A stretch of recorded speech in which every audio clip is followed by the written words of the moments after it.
Wanda McKnight with the McKnight Report, information that you really want. So much has been happening on the political scene lately that we've just decided to bring you in an expert to help us analyze and figure out what to do with all this information. So today we have Dr. Lorenzo Morris of Howard University to help us just kind of analyze all of this. Stay tuned. Professor, President Barack Hussein Obama was born in Hawaii. He told us that when he was Senator Barack Hussein Obama. And in fact, when he was on the campaign trail, he released his short form birth certificate. And in fact, as I understand it, that short form birth certificate was what the state of Hawaii gives to people. If I were born there and I went to the Bureau of Statistics and asked for my birth certificate, that's what they would give me, the short form. And I would be very satisfied, as would whoever wanted to see my birth certificate. But for some reason, that did not satisfy a lot of people. A lot of people thought that the president was not born in this country. And after 2 years of being the president, a lot of people still held that view.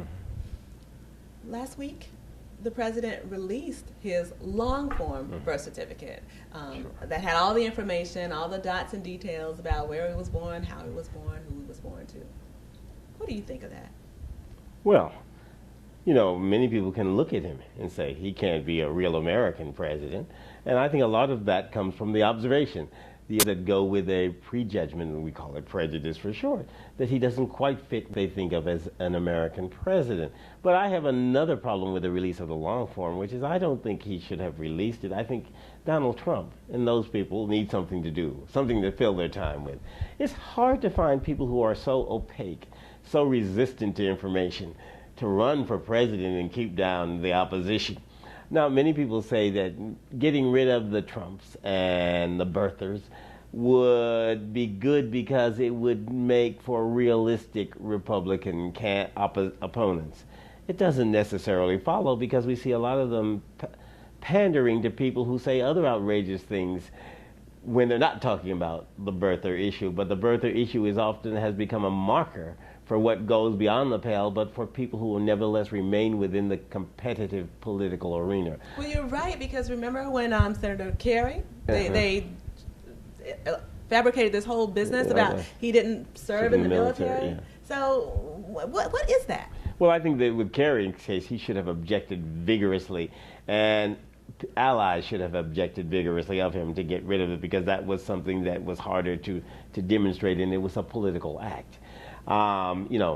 First of all, none of the birthers have ever said, to my knowledge, that his mother wasn't born in the United States, which would mean that he would be therefore a legitimate American wherever he was born. Only a few people observed that his opponent, McCain, was born in Panama. So that it was not an issue. But what is the idea of the president responding to diverse and somewhat spurious threats and attacks on his character? And I can understand that you want to get rid of things that distract from the important issues. But I'm a little bit more inclined to believe that people who present themselves as holding a legitimate political agenda and still preoccupy themselves with absurd claims need to be left exposed to the light of day. If they want to go around talking about the birther issues, let them, because no reasonable person on reflection can vote for somebody who does that. But it also provides a marker. This is a person in this category who looks at someone and says they can't be a good American. There's no other way to get around it. All of this other rhetoric doesn't fit. And one little thing that bothers me about the birth certificate issue is that my mother, who was born in Georgia, was the first in her family to have a birth certificate, because her older sister and other blacks in that part of Georgia didn't get birth certificates from the local hospital. So the whole birth certificate thing goes back to a history of racism, to which unconsciously or consciously, this is simply another reflection. And we can sugarcoat it all we want, but the fact that people are predisposed to believing someone is not an American is based on the observation that they make that is totally without rational grounds, and we call that prejudice, prejudgment. Should it hurt our feelings that in 2011, a black man is still being demanded to produce his papers? Well, it should hurt their own feelings, first of all. I find it such an absurd issue. It doesn't hurt my feelings. I find it regrettable that it shows something about the political organizing that occurs in this country. People who have strong ideologies and strong beliefs can get carried away on any side.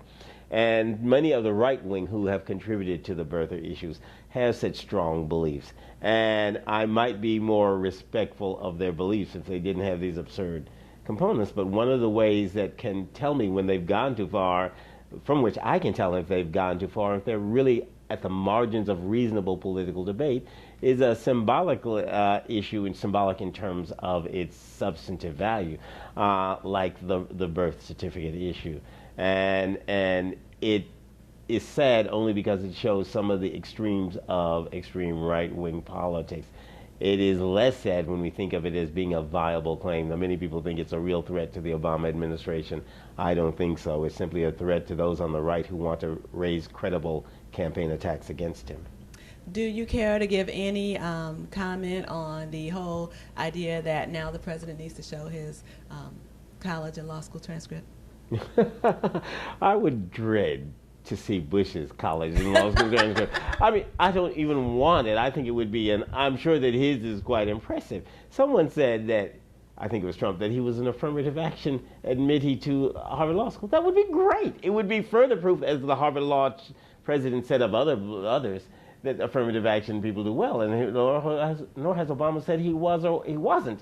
The point here is that the credentials that you have in school are entrees to doing a good job. Whatever his credentials are, if they were as bad as Bush, it proves that he's overcome. If they're as good as we all know they are from people who've talked about his school record, then it just proves that he's continued. So that people who are worried about his grades are obvious people who probably have grades to hide of their own. And as somebody who gives the grades, I know that you can get a lot more public relations image than you can in substance. But people like Obama, who've been law review president, can't hide it because it's judged internally, law review editor, I'm sorry. Those things are judged internally by faculty and by groups of students that are exposed to public observation within the institution. And so those things are more meaningful than the grade. Yeah, in some way.